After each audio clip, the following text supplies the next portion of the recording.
Hoje a gente está encerrando nossa série de mensagens. O tema é A Igreja é. E eu vou confessar a vocês como essa série foi edificante na minha vida e eu sei que na sua também.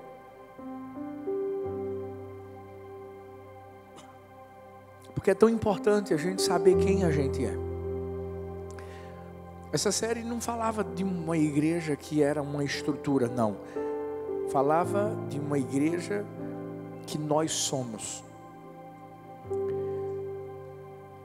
E é tão bom quando o Senhor abre os olhos do nosso coração, para a gente poder enxergar aquilo que Ele tem depositado na nossa vida. Então a gente falou que a igreja é restauradora, é agregadora, é capacitadora, é uma rede de apoio. Mas hoje, para mim, é uma das características mais fortes da igreja. A igreja é imparável. Mateus 16:18 diz assim: também eu te digo que tu és Pedro, e sobre esta pedra edificarei a minha igreja, e as portas do inferno nunca prevalecerão sobre ela.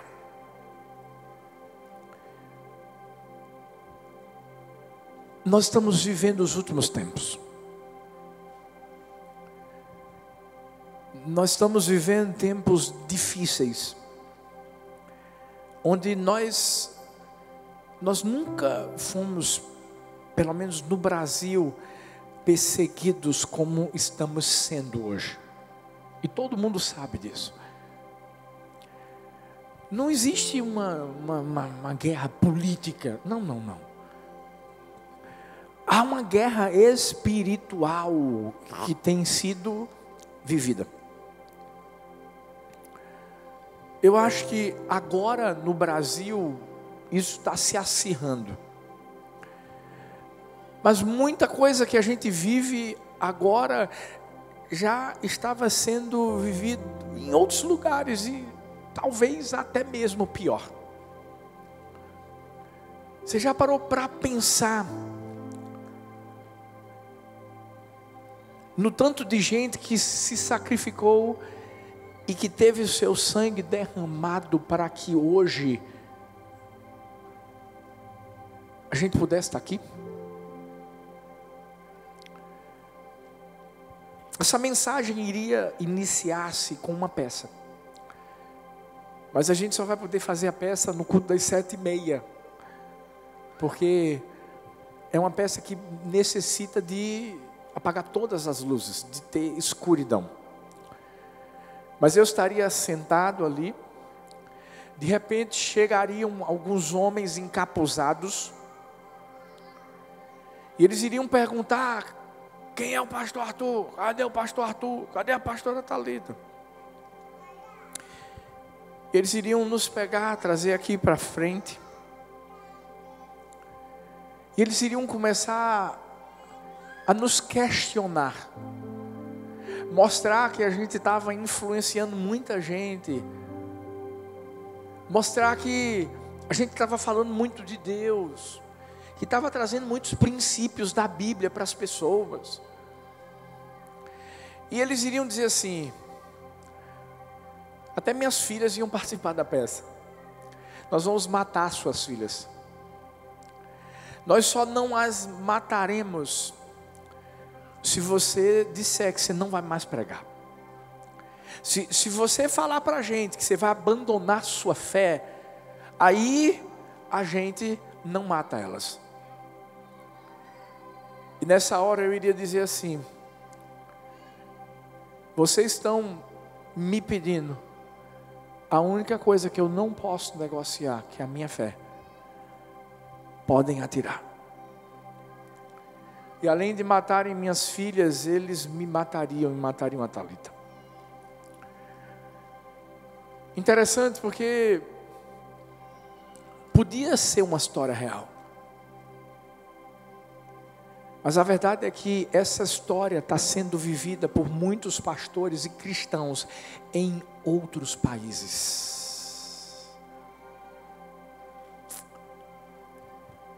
A gente viu uma decisão há pouco tempo do presidente dos Estados Unidos, Biden, ali no Afeganistão. E nesse exato momento, filhos, deixa eu falar uma coisa para vocês. Muitos cristãos estão sendo mortos porque eles amam Jesus.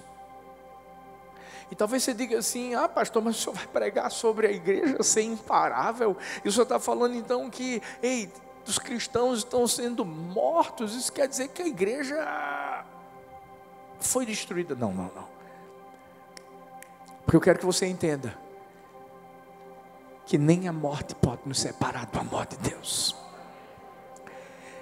A canção que a gente entoou há pouco tempo diz assim: eu não vim atrás de bênçãos. Nós estamos vivendo o tempo em que Deus vai afunilar. É o tempo em que Deus vai fazer o que fez com aquele jovem rico. Abandona tudo e me segue. É o tempo em que as pessoas vão mostrar e revelar o seu coração. O coração delas está nas bênçãos que Deus dá, ou está no Deus das bênçãos.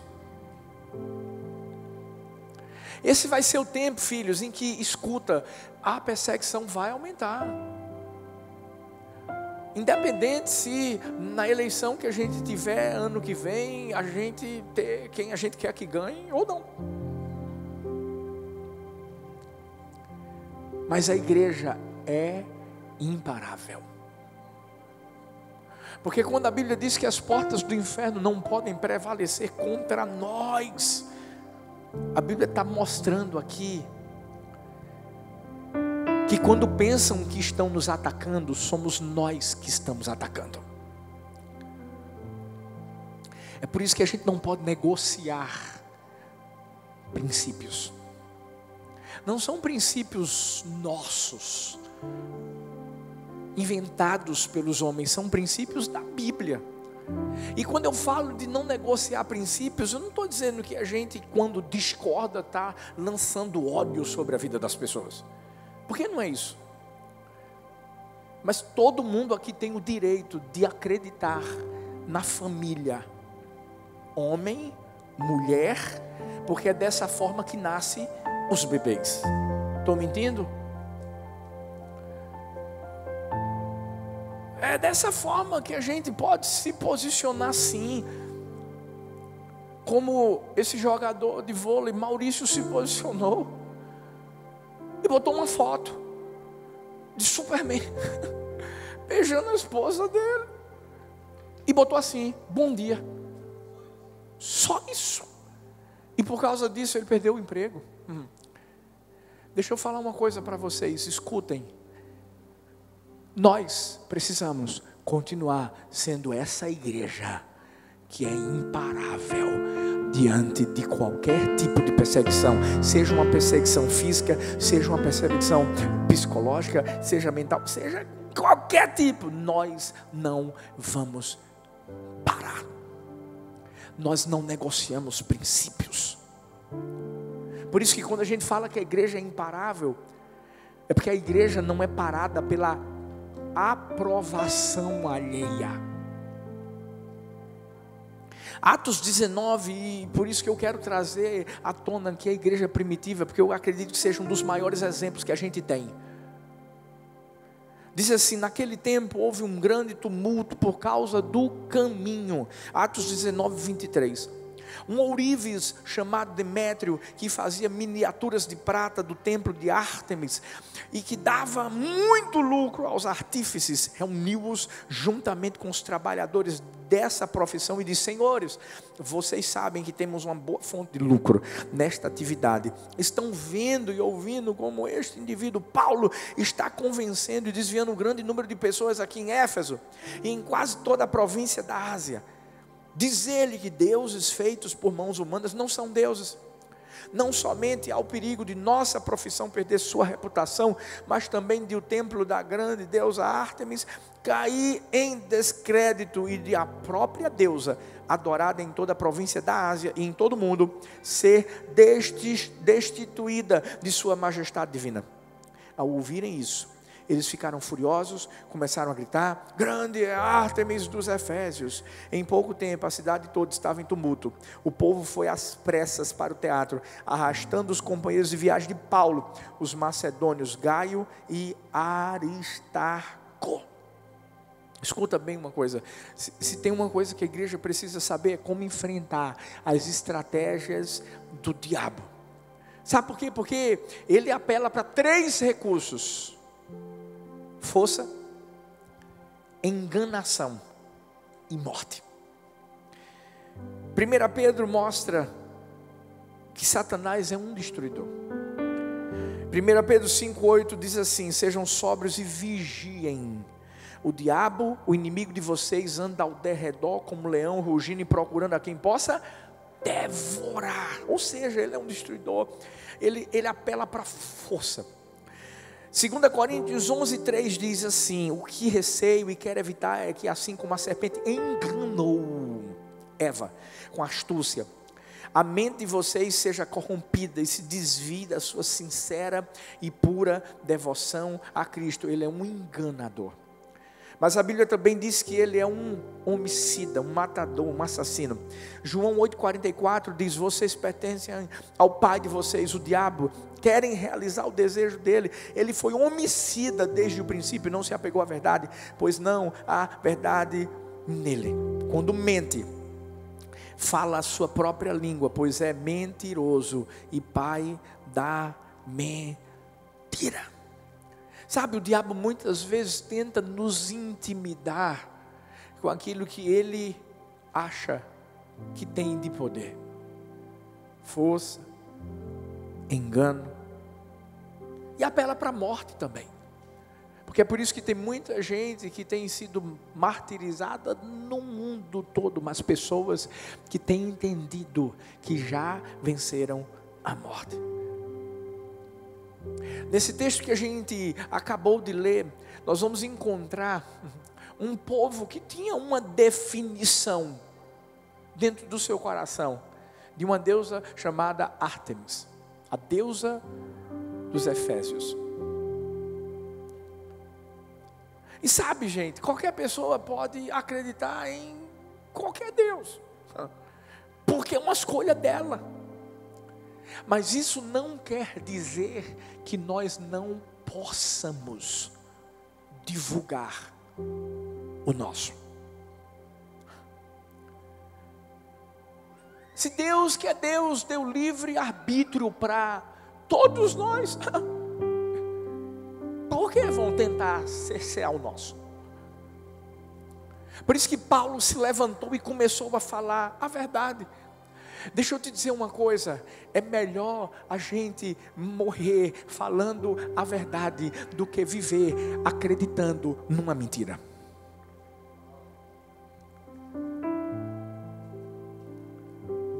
Não é a nossa verdade, é a verdade da palavra. Por isso que Paulo se levantou para dizer assim: gente, vocês estão adorando a deuses que não tem boca, não tem nada. Ei, acordem. Porque o maior propósito aqui das pessoas que se levantaram contra Paulo era financeiro, porque eles estavam perdendo dinheiro. Infelizmente tem muita gente que só está fazendo as coisas para se aproveitarem dos outros. A Bíblia fala que 2 homens, Aristarco e Gaio, eles foram arrastados ao teatro. E quando eu falo do teatro romano, eu estou falando de uma arena. E quando eu falo de arena, a arena era um dos lugares onde aconteciam as chacinas mais violentas daquela época. Era um espetáculo. Era nessas arenas que as vítimas morriam nas mãos de gladiadores ou nas garras de animais. E que vítimas eram essas, pastor? Ladrões, soldados desertores, escravos que tinham descumprido ordens dos seus senhores, ou apenas cristãos. Mas só porque a pessoa era cristã, isso, só porque ela era cristã, ela era morta ali. Mas por que as pessoas faziam isso, pastor? Porque não queriam receber a verdade do Evangelho. Mas esses cristãos simplesmente iam e morriam. Isso, sabe por quê? Porque esses cristãos não se importavam com a aprovação alheia. Eles não estavam se importando se uma maioria pensava diferente, e por pensar diferente, eu vou ficar calado porque eu não quero me comprometer. Deixa eu te dizer uma coisa: aquele que negar Jesus na terra vai ser negado nos céus.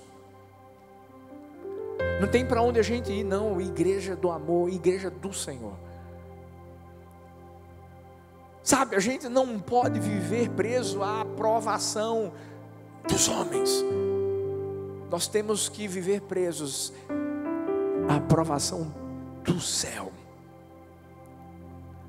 Se o céu está dizendo para mim e para você: meu filho, você está certo, vai em frente, faz assim, declara isso, acredita nisso, esse vai ser o caminho.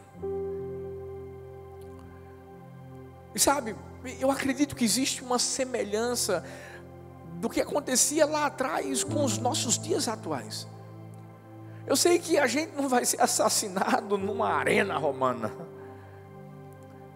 mas de alguma forma estão tentando nos silenciar. E quando eu falo nos silenciar, é silenciar a palavra. Por quê? Porque hoje todo mundo pode falar da sua opinião, e infelizmente, na maioria das vezes, sem o maior respeito. Agora, se eu falar assim: ei, não tenha relação sexual antes do casamento. Se eu falar assim, é errado ter uma amante. Se eu falar que família, segundo a palavra de Deus, é composta por um homem e por uma mulher. Se eu disser assim: homem nasce homem, mulher nasce mulher, aí vão dizer assim: é intolerante, é homofóbico.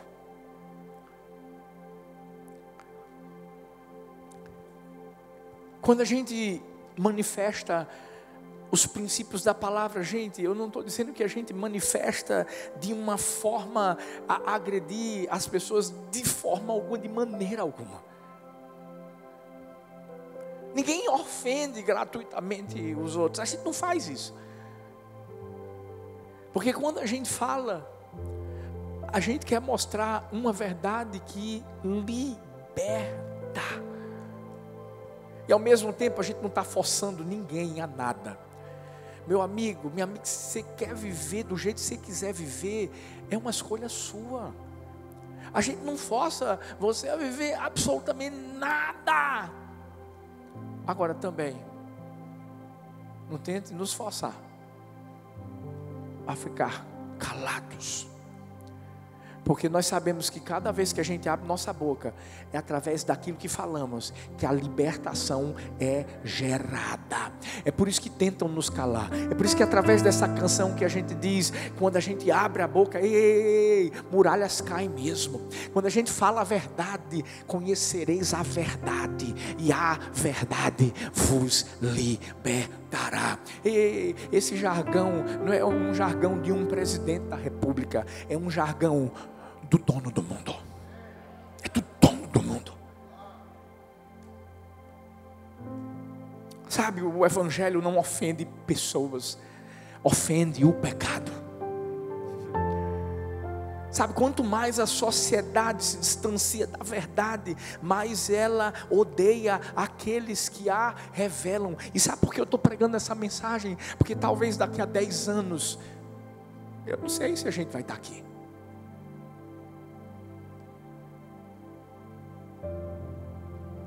Mas eu estou pregando essa mensagem hoje, para que daqui a 10 anos, se a gente não estiver aqui, mas a gente vai estar lá, firme, porque a gente é imparável. Nada nos separa do amor de Deus. Agora tem uma coisa que é importante eu salientar.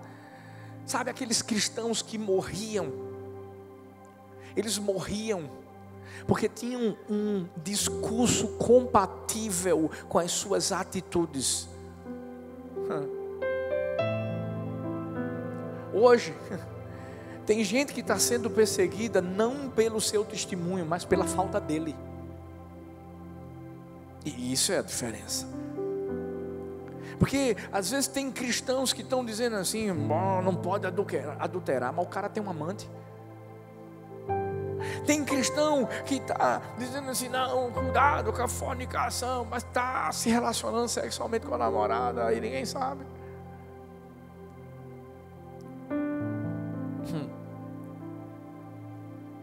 Não adianta você chegar para mim e dizer assim: pastor, eu falo do evangelho para os meus vizinhos.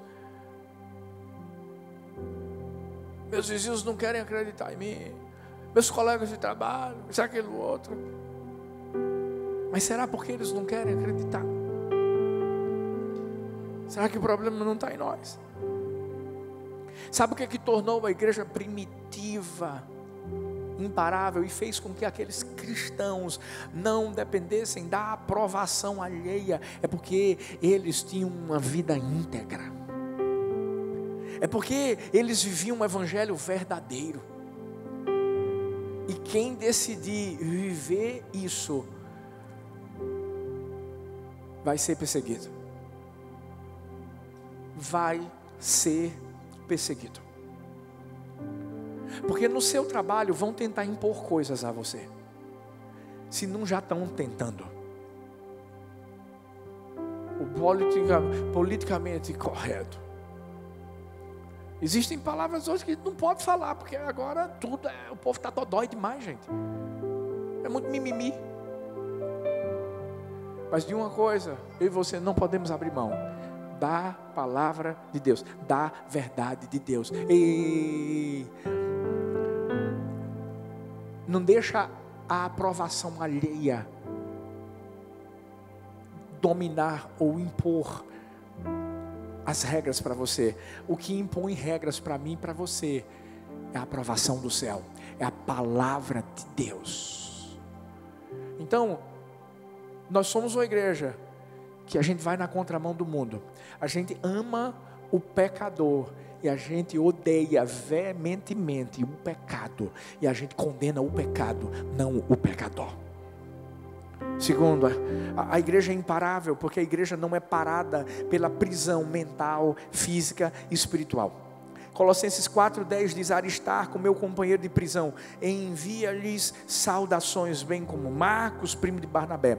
Vocês receberam instruções a respeito de Marcos, e se ele for visitá-los, recebam-no. Olha Aristarco novamente aqui. O mesmo que foi pego e que foi colocado lá, né, naquela arena, naquele momento, né, que as pessoas estavam perseguindo Paulo, aparece mais uma vez mostrando que agora Aristarco estava na prisão com Paulo. Alguns historiadores descrevem a cela em que Paulo esteve como um lugar frio, úmido, que cheirava mofo. Havia apenas uma pequena grade no teto que permitia a entrada de um pouco de luz. Por que o senhor está falando isso? Porque eu estou querendo tentar mostrar a você o tamanho da privação que aqueles homens passaram, enfrentaram. Era uma privação emocional, era uma privação mental, era uma privação física, e que não deixava de ser também espiritual. Qualquer outra pessoa pegaria isso e diria assim: eu não vou falar mais de Deus para eu viver o que eu estou vivendo? Mas Paulo ficou firme, e Aristarco também. É interessante porque a Bíblia menciona a seguinte expressão: Aristarco era um companheiro de prisão de Paulo.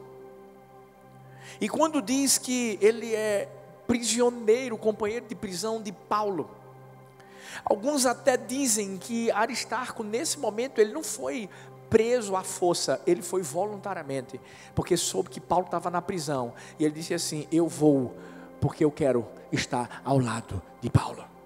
Uau! Você sabe o que é isso? Não é amor a Paulo em si, é amor a Deus, é amor ao Evangelho, é ter a certeza de que vamos fazer uma coisa, vamos ganhar essa prisão para Jesus. Paulo, vou entrar, eu mesmo vou me prender, porque aí quando a gente estiver dentro, a gente pode ganhar as pessoas. E gente, foi isso que aconteceu. Porque Paulo, se você conhece muito bem a história de Paulo, você vai lembrar que Paulo e Silas já tiveram presos. E sabe o que aconteceu naquele dia? Eles oravam, eles cantavam, eles louvavam o Senhor. E de repente veio um terremoto, as portas da prisão foram abertas. E naquele dia, quando o carcereiro ia se matar, Paulo disse: não faz isso não. O carcereiro foi salvo, a família do carcereiro foi salva. E eu creio sim, os prisioneiros foram salvos, todos os que estavam naquela prisão. Sabe por quê? Porque eu nunca vi portas de prisão se abrindo e de repente prisioneiros não fugindo. Mas eles não fugiram porque eles já tinham sido alcançados pelo amor de Deus através da vida de Paulo e de Silas. E não foi diferente aqui com Aristarco, não foi diferente com Paulo. Filhos, a gente tem que entender que o diabo pode até prender o nosso corpo, mas nunca vai prender aquilo que já está preso dentro do nosso coração, a nossa fé em Jesus. A nossa fé. Talvez você diga assim: pastor, mas falar de Paulo, falar de Aristarco, falar de Silas, aconteceu isso há tanto tempo atrás. Tá bom, eu quero indicar um livro para você ler. Irmão Yun, O Homem do Céu. Se você nunca leu um livro de uma história real, de alguém que foi perseguido por causa do Evangelho, e ele não parou por causa disso, eu quero que você anote O Homem do Céu, Irmão Yun. Eu li esse livro. Esse livro fala de um homem que viveu lá na Coreia do Norte. Nasceu em 1958, na China. E ele conheceu a Cristo, sabe como? Através da cura do seu pai que teve câncer. Mesmo diante de um regime comunista opressor de Mao Tse-tung, Yun e a sua família não se intimidaram. Eles continuaram levando as boas novas de Cristo. E quando você lê esse livro, gente, esse homem passou várias vezes pela morte, torturado, quase morreu, mas continuou firme. Você sabe o que é jejuar por 74 dias numa prisão?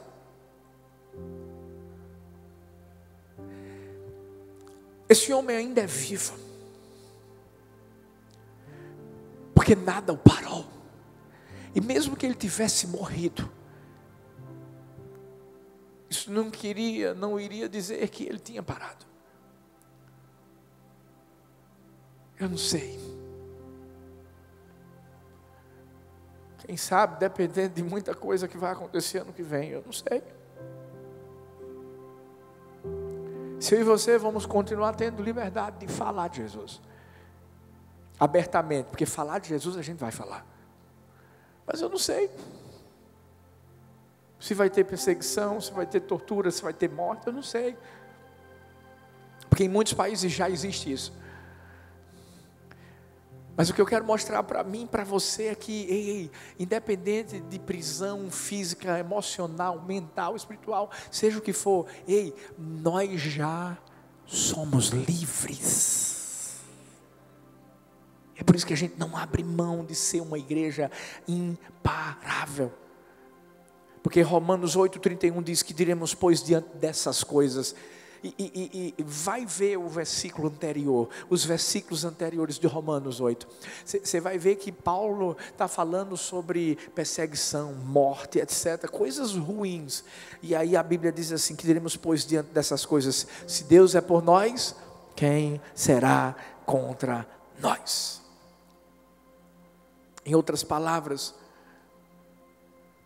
sabe, eu posso dizer que ninguém pode deter aquilo que nós carregamos. Ou melhor, ninguém pode deter aquele que nos carrega, que é Jesus. Nenhum grilhão é forte o suficiente para deter a igreja. Ainda que a gente seja colocado numa prisão, ainda que seja... a gente permanece firme. Por fim, a última razão pela qual a igreja é imparável. A igreja não é parada pela morte. Atos 7, a partir do versículo 51, diz assim: povo rebelde, obstinado de coração e de ouvidos, vocês são iguais aos seus antepassados, sempre resistem ao Espírito Santo. Qual dos profetas os seus antepassados não perseguiram? Eles mataram aqueles que prediziam a vinda do justo, de quem agora vocês se tornaram traidores e assassinos. Vocês que receberam a lei por intermédio de anjos, mas não lhe obedeceram.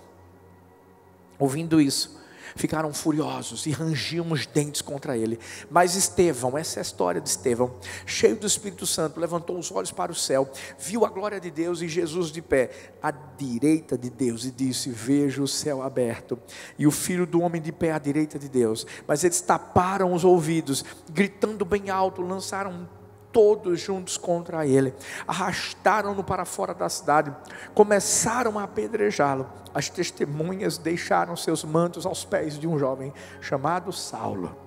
Enquanto apedrejavam Estevão, este orava: Senhor Jesus, recebe o meu espírito.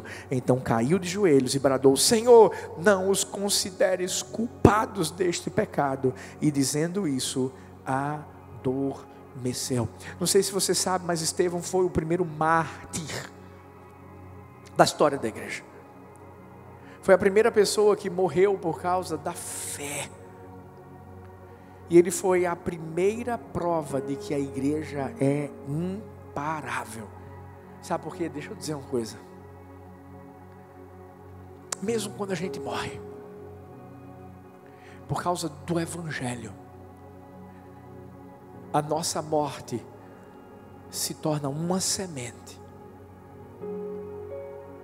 no coração das pessoas. Quem é que estava lá? Saulo. Quem, pastor? Saulo. Uau! O maior perseguidor dos cristãos. O cara que tinha sangue nos olhos. Foi o cara que foi salvo. Porque alguém morreu. Estevão é como se fosse a simbologia de Jesus. Quando a Bíblia diz que o grão de trigo, ao cair na terra, se não morrer, fica ele só. Mas se morrer, ele dá muito fruto. Quando a gente olha para o passado, a gente encontra histórias de morte. Talvez a gente até pense assim: como é que Deus permitiu que isso acontecesse? Como é que Deus permitiu que Estevão morresse desse jeito? Talvez você saiba que Pedro morreu crucificado de cabeça para baixo. Sabe, existem tantas histórias de homens de Deus que morreram decapitados. Mas sabe, através da morte deles, uma mensagem foi passada. Não foi a mensagem deles, foi a mensagem de Jesus, porque Jesus já tinha morrido para trazer salvação ao mundo. A igreja não é parada pela morte. Historicamente, muitas pessoas tentaram parar a igreja através dos assassinatos, dos homicídios. No ano de 64 depois de Cristo, lá em Roma, eu não sei se você sabe, mas Roma foi incendiada com mais de 1 milhão de habitantes, 6 noites, 7 noites, 6 dias de incêndio. Nero, imperador romano, ele passou todos os dias assistindo ao incêndio do alto de uma torre. Havia 14 bairros ali naquele distrito. 10 foram queimados. E os 4 restantes bairros eram habitados por judeus, cristãos. E você sabe o que Nero queria? Acusar os cristãos. Depois disso, um massacre começou. Os historiadores dizem que faltou madeira para fazer cruz, para que os cristãos fossem mortos. Você sabe o que eles faziam? Amarravam os cristãos nos postes e eles eram queimados vivos. Mas a pergunta que eu faço para mim e para você é: a igreja parou de expandir? Ei, não, sabe por quê? A igreja é imparável, a gente continua aqui. As portas do inferno não prevalecerão contra a igreja do Senhor. Contra o inferno. Deixa eu te dizer uma coisa, você está pensando que parou por aí? Não. Lá na frente, a igreja também foi perseguida e foi massacrada no norte da África, no Oriente Médio, nos 100 anos que se seguiram da morte de Maomé. Gente, os seus seguidores, infelizmente, levaram suas crenças até o coração da cristandade. Foram a Jerusalém, Cesareia, Cartago. Os muçulmanos começaram a conquistar através da escravidão, reduzindo o número de cristãos, colocando os cristãos à condição de segunda categoria. Ser cristão e viver sob o domínio islâmico naquela época significava ter que pagar uma taxa per capita. Os seus filhos eram levados pelo imperador árabe. Mas a pergunta que eu faço é: a igreja parou de expandir? Não, porque a igreja é imparável. A perseguição acabou, pastor? Não, parou por aí não. Porque lá na frente a antiga União Soviética, que é a atual Rússia, viveu esse cenário. O comunismo começou a dominar aquela nação. E com o comunismo chegou perseguição, a morte dos cristãos. Durante 70 anos. Em que viveram sob a influência de Moscou, a capital da Rússia. E hoje ainda, países como China, Coreia do Norte, Vietnã, Cuba, Venezuela, eu posso falar de muitos aqui. Argentina, Bolívia, muitos países da América do Sul e outros países aí. Austrália está vivendo algo que nunca viveu antes.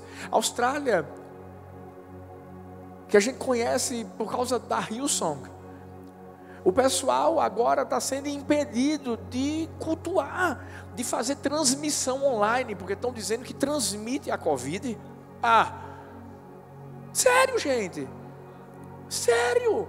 Vocês podem pesquisar, eu não estou inventando histórias. Filhos, deixa eu falar uma coisa para mim e para vocês. E olha que a gente está falando de um país de primeiro mundo. Jesus está voltando. E a gente não vai parar. A gente vai continuar levando o evangelho. A gente vai continuar expandindo a igreja do Senhor. Olha, um dado da lista mundial de perseguição 2021 diz que mais de 340 milhões de cristãos no mundo enfrentam algum tipo de oposição como resultado da identificação com Cristo. Deixa eu te dizer uma coisa, vamos valorizar o que a gente ainda tem. Vamos valorizar. Vamos nos posicionar. Escuta, se posicione. A nossa vida está firmada na Bíblia, na palavra do Senhor. Sabe por quê? Porque você já pensou nos seus filhos? E você já pensou na próxima geração? Se a gente não se posicionar, escuta, a coisa vai ficar mais difícil. Mas é diferente quando a gente se posiciona sabendo que a gente tem um general que está indo à nossa frente. Não é da nossa força. A gente não estou aqui vai pegar, matar as pessoas. Não. A gente vai levar a arma mais poderosa que a gente tem, que é o amor.